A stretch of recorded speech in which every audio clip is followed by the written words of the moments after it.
પારડીમાં hit and run અકસ્માત. કામ ઉપરથી ઘરે પરત ફરી રહેલી મહિલાને અચાનક કાર ચાલકે અડફેટે લેતા ગંભીર ઈજા. પારડીના ચીવલ રોડ ઉપર આવેલા મરીમાતા મંદિર નજીક હિટ એન્ડ રનનો અકસ્માત સર્જાયો હતો. કામ ઉપરથી ઘરે પરત ફરી રહેલી મહિલાને અચાનક ફોર વ્હીલ વાહન ચાલકે અડફેટે લેતા તેણીને માથાના ભાગે ઈજાઓ પહોંચી હતી. અકસ્માત બાદ વાહન ચાલક સ્થળ ઉપરથી ફરાર થઈ ગયો હતો.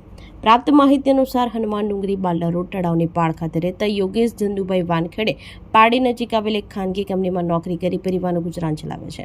તેમની પત્ની સરિતાબેન યોગેશ વાનખેડે ઉંમર વર્ષ 33 પારડી વિસ્તારમાં ઘરકામનું કામ કરે છે.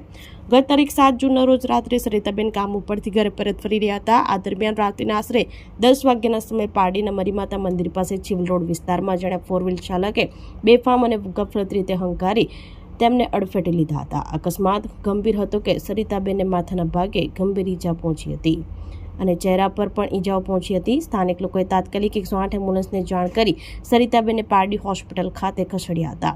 ઘટનાની જાણ થતાં તેમના પતિ યોગેશભાઈ તથા પરિવારજનો હોસ્પિટલ પહોંચ્યા હતા. ફરજ પરના તબીબોએ સરિતાબેનને માથાના ભાગે ગંભીર ઈજા પહોંચી હોવાનું જણાવી તાત્કાલિક સારવાર શરૂ કરી હતી.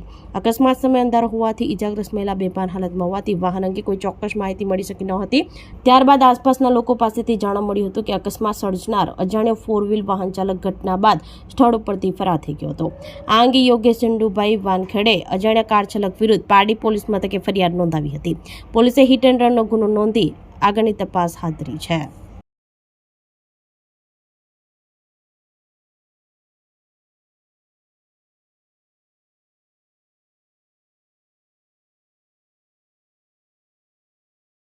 આપણી સંકલ્પ ન્યૂઝ ચેનલને સબસ્ક્રાઇબ અને લાઇક કરો.